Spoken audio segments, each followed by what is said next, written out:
That gut feeling? It's usually right. You know the one, that sinking sensation in your stomach when you walk into the office or log onto Slack.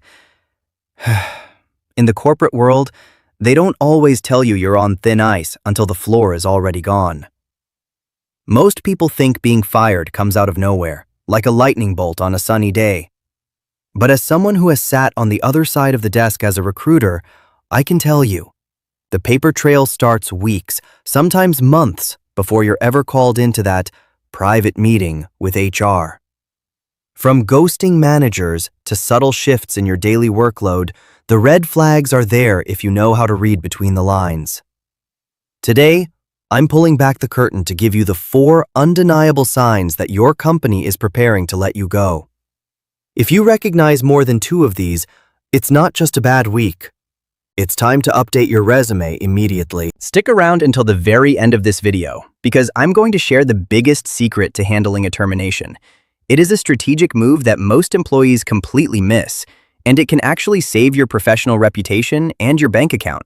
Let's dive in. Sign 1. The vibe shift. The cold shoulder. The first sign is a noticeable shift in management's attitude toward you. In my years of recruiting, I hear this from candidates constantly. Everything was great, then suddenly the vibe changed. This shift can be incredibly subtle at first. Imagine you're a senior analyst who used to grab coffee with your boss every Tuesday. Suddenly, those coffees are rescheduled indefinitely. Or it can be overt. Think about a marketing lead who suddenly stops getting invited to the high-level strategy brainstorms. You see the meeting on your manager's calendar.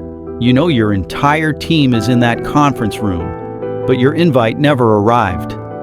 Another major red flag is a drastic change in communication styles. If your manager suddenly stops talking to you in person or over video and moves everything to email or formal chat, they are likely documenting your interactions for a file. Conversely, if they stop emailing you altogether and only give you verbal instructions behind closed doors, they might be trying to leave no record of the impossible tasks they're giving you. When the open door policy suddenly feels like a locked door policy, pay attention. That wall isn't there by accident. It's a barrier being built between you and your future at the company. Sign 2. The bogus paper trail. The next sign to watch for is a sudden influx of formal write-ups and reprimands for things that never mattered before. In the recruiting world, we call this building the case. If a company wants to let you go without a fight, they need a mountain of evidence to prove you were a bad employee, so they can protect themselves from future headaches. Often, these write-ups feel completely manufactured. Let's look at a real-life example. Imagine you've walked into the office at 9:05 a.m. every single day for 3 years. Your boss has seen you do it, joked with you about it, and never said a word. Then, out of nowhere, you receive a formal written warning for tardiness and lack of professionalism. A dead giveaway that you're being targeted is inconsistent enforcement. Look around your department. Is Sarah in accounting also 5 minutes late? Is Mike from sales missing his deadlines too?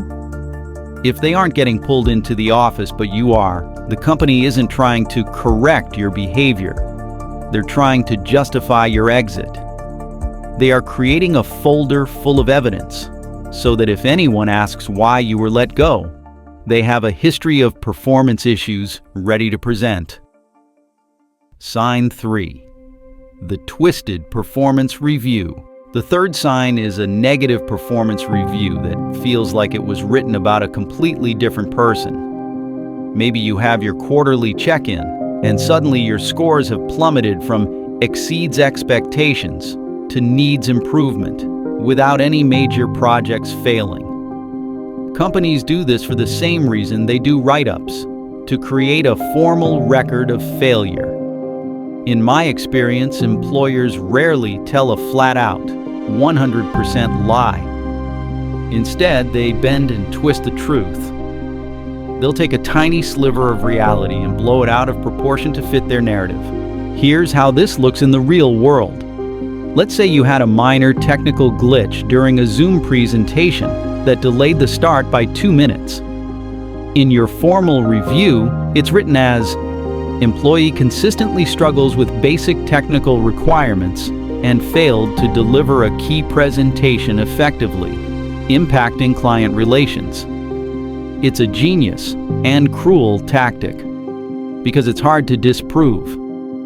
The glitch did happen, but the way they've framed it makes you look incompetent. If your review feels like a character assassination rather than a helpful coaching session, the decision to let you go has likely already been made. Sign 4. The dreaded PIP, Performance Improvement Plan. The final and most definitive sign, the point of no return, is being put on a performance improvement plan, or a PIP. Now, HR might tell you with a straight face that this is a supportive tool to help you get back on track. But let's be real.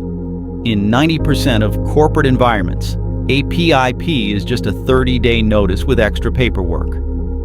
As a recruiter, when I see a candidate who is currently on a PIP, I know they are essentially a free agent. Usually, the goals in a PIP are designed to be mathematically or physically impossible. For example, they might tell a sales rep they need to triple their monthly revenue in 30 days, during a season when the entire industry is on vacation. Or they'll give you subjective goals that are impossible to measure, like improving professional synergy, or demonstrating a more proactive cultural alignment. How do you prove you did that? You can't. If management decides you didn't improve, they can fire you for cause because you failed the plan they gave you. If a PIP lands on your desk, stop trying to win a game that is rigged. Start your job search that same afternoon. The biggest secret, the power shift, move. You've made it to the end, and here is the secret I promised you. The one move that can completely change the power dynamic when you see these signs appearing. The secret is, never wait for them to start the final conversation. Most employees spend their final weeks in a state of high stress, waiting, hoping the axe won't fall. This is a mistake.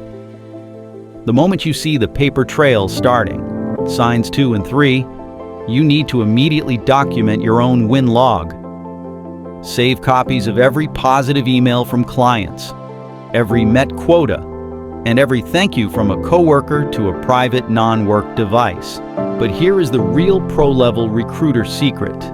Initiate a strategic exit conversation yourself. Instead of waiting to be fired, go to your boss or HR and say, "I've noticed a significant shift in our alignment lately, and it seems like the company's needs and my current trajectory are no longer a perfect match. I'd like to discuss a mutually beneficial separation agreement." Why does this work? Because companies are actually terrified of the cost and legal headache of firing someone. It's expensive, it's bad for morale, and it's risky. If you catch them early, you can often negotiate a severance package where they pay you 4, 8, or even 12 weeks of salary to leave quietly and sign a release. You trade your departure for a check that cushions your transition to a better job. You stop being a victim of a firing and become a negotiator of your own career. You leave with your head high, a reference in your pocket, and money in the bank.